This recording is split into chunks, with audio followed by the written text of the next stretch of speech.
അങ്ങനെ finally തലയോർ 73 announce ചെയ്ത്. പടത്തിൻ്റെ പേര് ധർമ്മൻ എന്നാണ്. അശ്വന്ത് മാരിമുത്താണ് ഡയറക്ടർ. നമ്മുടെ ഡ്രാഗൺ പടമൊക്കെ എടുത്ത്. അങ്ങനെ ധനുഷിൻ്റെ പുതിയ പടം അനൗൺസ് ചെയ്തിട്ടുണ്ട്. പടത്തിൻ്റെ ഡയറക്ടർ എന്ന് പറയുന്നത് നമ്മുടെ അമരനൊക്കെ എടുത്ത രാജ്കുമാർ പെരിയസ്വാമിയാണ്. പുള്ളിയുടെ പടമാണ്. പടത്തിൻ്റെ പേര് ഓം എന്നാണ്.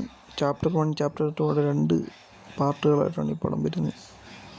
റിവോൾവർ ഇങ്കോ എന്ന് പറയുന്ന വിഷ്ണു ഉണ്ണികൃഷ്ണൻ്റെ മലയാള ചിത്രം OTT റിലീസ് ചെയ്തിട്ടുണ്ട്. സൺ നെക്സ്റ്റിലാണ് സ്ട്രീം ചെയ്യുന്നത്. കാണാൻ താല്പര്യമുള്ളവർക്കും കണ്ടു നോക്കാം. അങ്ങനെ മോളിവുഡ് ടൈംസ് എന്ന് പറയുന്ന നെസ്ലിൻ്റെ പടം OTT ഇറങ്ങാൻ പോവാണ്. ഈ വരുന്ന ജൂലൈ 3-ാം തീയതിയാണ് ജിയോ ഹോട്ട്സ്റ്റാർ OTT റിലീസ് പ്രഖ്യാപിച്ചിട്ടുണ്ട്. തിയേറ്ററിൽ ആവറേജ് റെസ്പോൺസ് മാത്രമാണ്. പടം നേടിയെടുത്തത് OTT വരുമ്പോൾ എങ്ങനെയാവുമെന്ന് കണ്ടറിയാം. അടുത്തായിട്ട് പറയാൻ വന്ന രാഗ് എന്ന് പറയുന്ന ഒരു വെബ് സീരീസാണ്. ഒരു ബെസ്റ്റ് ക്രൈം ത്രില്ലർ സീരീസുകളൊക്കെ കാണാൻ താല്പര്യമുള്ള ആൾക്കാർക്കൊക്കെ മസ്റ്റ്ലി വാച്ച് ചെയ്യാൻ പറ്റിയൊരു സീരീസാണ് രാഗ്. ആമസോൺ പ്രൈമിലാണ് സ്ട്രീം ചെയ്യുന്നത്. കാണാൻ താല്പര്യമുള്ളവരും കണ്ടു.